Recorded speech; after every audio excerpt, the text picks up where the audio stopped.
अक्सर कहा जाता है कि लालच बुरी बला है, लेकिन इसके कई सारे उदाहरण आपको समाज के अंदर देखने को भी मिल जाएंगे। तो ऐसा ही कुछ उदाहरण आज की इस वीडियो में आपको देखने को मिलेगा, जहां पर लालच की वजह से एक व्यक्ति ऐसा बन जाता है जिसकी वजह से उसके परिवार की पूरी इज्जत चारों तरफ धूमिल हो जाती है। क्या हुआ था ऐसा, पूरी सच्चाई के बारे में जानने के लिए वीडियो को अंत तक जरूर देखें। महाराष्ट्र के रायगढ़ जिले के अंदर एक गांव होता है, जिस गांव के अंदर एक बड़ा ही खुशनुमा परिवार रहा करता है।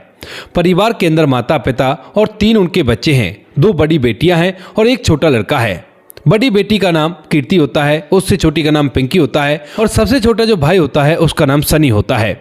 अब यहाँ पर सनी और कीर्ति पिंकी एक साथ अपने जीवन को व्यतीत कर रहे थे और पिता चूंकि सरकारी नौकरी में थे, तो इसी वजह से बच्चों को किसी भी चीज़ की कोई भी समस्या नहीं होती है। धीरे धीरे समय बीत रहा था, लेकिन समय के साथ साथ इस परिवार को न जाने किसकी नज़र लग जाती है, जिसके चलते यहाँ पर जो पिता होते हैं उनकी तबीयत खराब होने लगती है। जब पिता की तबीयत खराब होती है तो उसके बाद उन्हें हॉस्पिटल में ले जाया जाता है, लेकिन वहाँ पर उनकी तबीयत में ज़्यादा कोई सुधार नहीं आता है और तबीयत बिगड़ती ही चली जाती है। अब ये बात देखकर यहाँ पर जो उसकी माँ होती है सनी की, वह काफ़ी ज़्यादा कोशिश करती है कि कैसे भी करके उसके पति की जान बच जाए, लेकिन ये चीज़ नहीं हो पाती है और वह बीमारी के चलते इस दुनिया को छोड़कर चला जाता है। अब यहाँ पर जब परिवार का एक सदस्य इस दुनिया को छोड़कर चला जाता है तो बाकी सदस्यों का रो रो कर बहुत बुरा हाल होता है और सभी लोग इस बारे में विलाप करते हैं कि अब क्या होगा, अब कैसे होगा, क्योंकि यहाँ पर वही कमाने वाला था और वही इस दुनिया को छोड़कर चला गया है। लेकिन उसके बाद यहाँ पर कुछ लोग जो इकट्ठा होते हैं वो कहने लगते हैं कि कोई बात नहीं, तुम्हारा पति सरकारी नौकरी में था तो किसी बच्चे को नौकरी मिल जाएगी और उसके सहारे से तुम अपने जीवन को जी सकती हो। अब इसके बाद यहाँ पर जो माँ होती है वो अपनी बड़ी बेटी कीर्ति का नाम लिखवाती है, कहती है कि इसे नौकरी मिल जाएगी तो बढ़िया होगा, क्योंकि कीर्ति की उम्र फिलहाल 22 साल थी। अब जब कीर्ति का नाम नौकरी के लिए दिया जाता है तो यहाँ पर कुछ रिश्तेदार इकट्ठा होते हैं और इकट्ठा होने के बाद कहने लगते हैं कि नहीं, ऐसा मत करो, क्योंकि अगर कीर्ति को तुम नौकरी लगा दोगे तो उसके बाद इसकी शादी हो जाएगी और शादी होने के बाद ये तो अपने घर चली जाएगी और बाद में घर परिवार का क्या होगा। अब यहाँ पर यह बात माँ को भी ठीक लगती है, क्योंकि जो कुछ भी वो कह रहे थे वो बिल्कुल सही था और इसी वजह से यहाँ पर वह भी अपने फैसले को बदलती है और सभी लोग यही कहते हैं कि कोई बात नहीं, 2 साल इंतजार कर लो। सनी के 18 साल का होने में थोड़ी कसर है, तो इसी वजह से जब वो बड़ा हो जाएगा तो उसको नौकरी मिल जाएगी। अब इसी बात पर सभी लोग सहमति जताते हैं और यहाँ पर इतने दिनों तक ये जैसे तैसे करके अपना जीवन व्यतीत करते हैं। धीरे धीरे जो सनी होता है वह नौकरी के हो जाता है और उसके बाद उसको नौकरी में लगा दिया जाता है। सनी की वन विभाग में नौकरी लग गई थी और नौकरी लगने के बाद अब वह अपने परिवार का भरण पोषण करने लगता है। धीरे धीरे समय बीतता है और समय के साथ साथ अब समय आ जाता है 15 अक्टूबर 2023 का। अब तक यहाँ पर जो सनी है वो 20 साल का हो चुका है और इसके बाद यहाँ पर अच्छे से कमाया करता है, कोई भी कैसी भी दिक्कत नहीं है और परिवार का भरण पोषण कर रहा है। अब 15 अक्टूबर 2023 को ये पूरा परिवार एक शादी के फंक्शन में जाता है और वहाँ से बड़े खुशनुमा तरीके से वो लोग वापस लौटते हैं। वहाँ से लौटने के बाद जब ये घर पर आराम करने लगते हैं तो तभी अचानक से दोनों बहनों की तबीयत एकदम से खराब हो जाती है और जैसे बहनों की तबीयत खराब होती है तो उसके बाद यहाँ पर जो माँ होती है वह दोनों बेटियों को लेकर एक हॉस्पिटल में भर्ती करा देती है। लेकिन वहां पर जाने के बाद जो छोटी बेटी होती है वह तो तुरंत के तुरंत इस दुनिया को छोड़कर चली जाती है और बड़ी बेटी की हालत खराब से खराब होती जा रही थी। अब यहाँ पर जब पुलिस वाले देखते हैं कि इनकी तबीयत खराब हो गई है तो वह देखकर अंदाजा लगा लेते हैं कि इनके खाने में कुछ ऐसा सामान मिलाया गया है जिसके कारण शायद ये नहीं बच पाएंगी और इसी वजह से जो छोटी बेटी है वह इस दुनिया को छोड़कर गई है। तो यहाँ पर जो हॉस्पिटल वाले होते हैं वह पुलिस वालों को बुला लेते हैं, क्योंकि केस ऐसा ही था। उसके बाद पुलिस वाले वहां पर आते हैं, अपनी पूछताछ करते हैं कि क्या हुआ था, कैसे हुआ था। तो यहाँ पर वो लोग बताते हैं कि इस तरह से हम लोग तो शादी में से आए थे और शादी में ही न जाने ऐसा क्या हो गया, उसके बाद ये सब कुछ हमें देखना पड़ रहा है। अब इस बात को देखकर जो पुलिस वाले होते हैं वहां से सीधा उस शादी में जाते हैं। वहां के कैमरे वगैरह की रिकॉर्डिंग खंगाली जाती है, लेकिन वहां पर कुछ भी ऐसा सामान्य उनको नहीं दिखाई देता है जिसे देखकर ये अंदाजा लगाया जा सके कि यहाँ पर खाने में इनके साथ कुछ हुआ है। उसके बाद पुलिस वाले वहां से वापस लौट आते हैं, लेकिन अभी चूंकि बड़ी बेटी की तबीयत काफी ज्यादा खराब थी और उसको आगे बड़े हॉस्पिटल के लिए रेफर कर दिया गया था, तो इसी वजह से यहाँ पर जो पुलिस वाले होते हैं वो दूसरे हॉस्पिटल में जाते हैं उन लोगों के पास और उनसे बातचीत करने लगते हैं। बातचीत के दौरान वो ढेर सारी पूछताछ करते हैं, लेकिन पूछताछ का कोई भी निष्कर्ष नहीं निकलता है और धीरे धीरे यहाँ पर जो बड़ी बेटी होती है वह भी इस दुनिया को छोड़कर चली जाती है। अब यह मामला एकदम से सनसनीखेज होता है और चारों तरफ इस बात की चर्चा होने लगती है कि एक परिवार शादी से लौटा था और लौटने के बाद अचानक से न जाने ऐसा क्या हो गया कि यहाँ पर परिवार की दोनों बेटियां इस दुनिया को छोड़कर चली गई।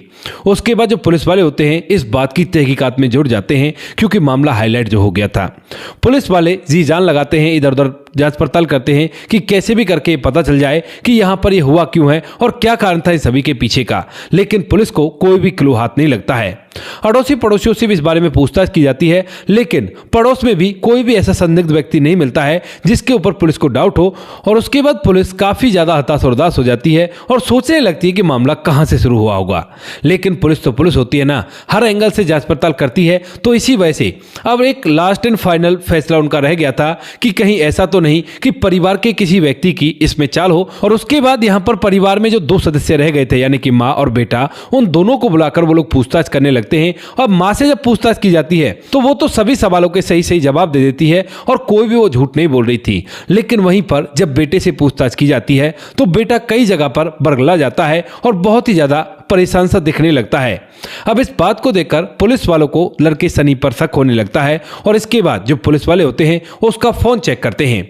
फोन चेक करने के दौरान पुलिस को हिस्ट्री मिलती है और हिस्ट्री के अंदर बार बार ये सर्च किया गया था कि इंसान को इस दुनिया से विदा करने के लिए क्या खिलाना चाहिए और इस तरह के कई सारे वीडियो उसने सर्च कर रखे थे। इन सभी चीजों को देखने के बाद पुलिस को पक्का विश्वास हो जाता है कि हो ना हो यहीं से ही हुआ है जो कुछ भी हुआ है। उसके बाद पुलिस वाले उस लड़के सनी से अच्छी तरह से पूछताछ करते हैं और पूछताछ के दौरान पहले तो पुलिस को इधर उधर भटकाने की कोशिश करता है, लेकिन पुलिस जब अच्छी तरह से उसकी खातिरदारी करती है और उससे पूछताछ करती है तो यहाँ पर सनी एकदम से टूट जाता है और टूटने के बाद तोते की तरह पूरी कहानी बताने लगता है।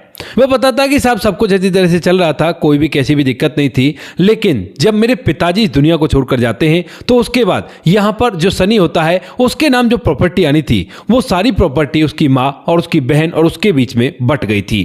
अब यहाँ पर सनी को नौकरी तो मिल गई थी, लेकिन जब उसे नौकरी मिलती है तो उसे स्पेशल सा फील होने लगता है कि भाई अब तो मैं ही करता धरता हूँ। और इसी वजह से यहाँ पर जो सनी होता है वह अब जब अपनी बहनों के नाम उस प्रॉपर्टी को देखता है तो उसके बाद उसे लगने लगता है कि ये प्रॉपर्टी तो मेरे नाम होनी चाहिए।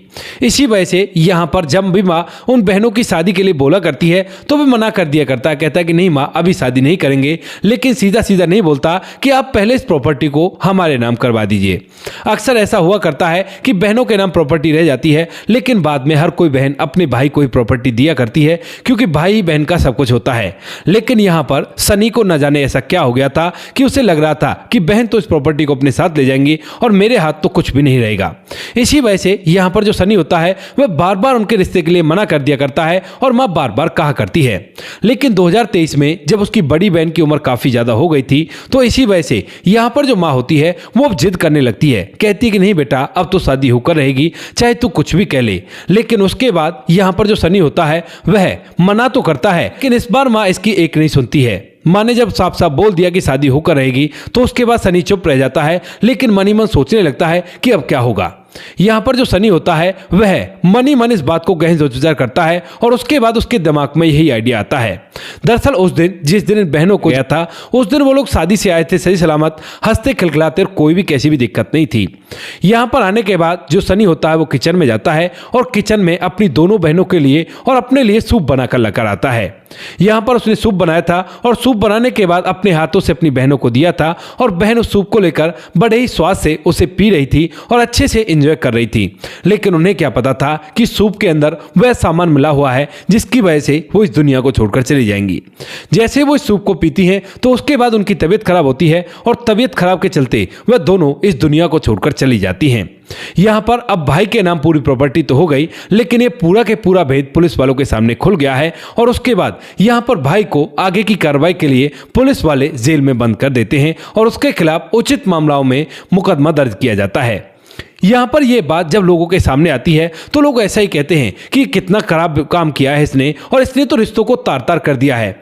भाई अपनी बहन की इज्जत का और जान का रखवाला हुआ करता है, लेकिन यहाँ पर भाई अपनी बहन के लिए एक हैवान बन गया और उसके बाद उसने उनको इस दुनिया से ही विदा कर दिया।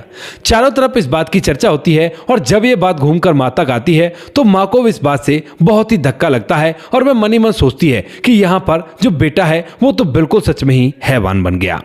बाकी ये थी आज की कहानी। आपको जैसी भी लगी हो कमेंट सेक्शन में बता देना। वीडियो अगर अच्छी लगी तो वीडियो को लाइक और चैनल को सब्सक्राइब जरूर करें ताकि हमें थोड़ा सा हौसला मिल सके आप लोगों के लिए ऐसी अच्छे वीडियो बनाने के लिए। इन कहानियों को सुनाने का उद्देश्य किसी को परेशान करना बिल्कुल भी नहीं है। ये कहानी आपको इसलिए सुनाई जाती है ताकि आप लोग इन कहानियों में से कुछ ना कुछ सीख सको और अपने जीवन में उस चीज़ को अप्लाई कर सको। मिलते हैं किसी नेक्स्ट वीडियो में नए टॉपिक के साथ। तब तक के लिए जय हिंद, जय भारत, जय हिंदुस्तान।